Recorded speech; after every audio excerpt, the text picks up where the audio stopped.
Hello అందరికీ.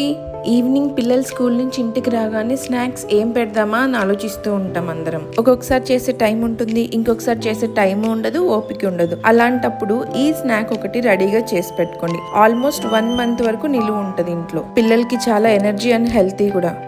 ఈ recipe ఇంట్లో చిన్న పిల్లల నుంచి పెద్దవాళ్ళ వరకు అందరికి చాలా బాగా నచ్చుతుంది. ఈ ఈజీ రెసిపీని ఎలా చేస్తామో చూసేసేయండి. దీన్ని మనం గీలో ఆర్ మిల్క్ లో మిక్స్ చేసుకొని తినొచ్చు, లేదా ఉట్టిదైనా తినొచ్చు. స్టఫింగ్ కోసం 1 కప్పు పప్పులు, అదే కప్పుతో హాఫ్ కన్నా కొంచెం ఎక్కువ బెల్లం. మీకు స్వీట్నెస్ ఎక్కువ కావాలి అనుకుంటే ఎక్కువ బెల్లం యాడ్ చేసుకోవచ్చు. కొంచెం కొబ్బరి.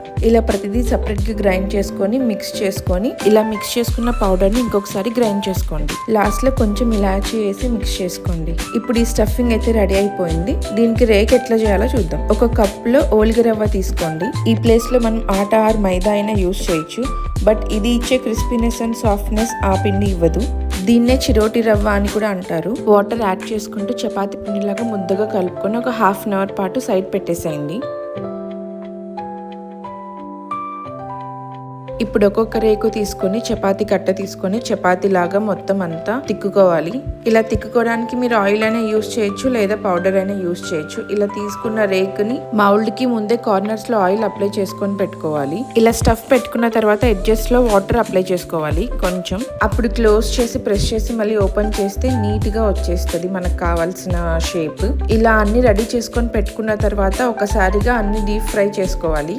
వీటికి కొంచెం వేడి తగ్గిన తర్వాత మొత్తం అన్ని ఒక 8 కంటైనర్ లో స్టోర్ చేసుకుంటే ఒక 1 month వరకు ఉంటుంది. మీకు ఒకవేళ ఈ ఓలిగ రవ్వ అవైలబిలిటీలో లేకపోతే ఆన్లైన్ లో చిరోటి రవ్వ అని దొరుకుతుంది, తీసుకోండి. రెసిపీ నచ్చితే please like and subscribe to my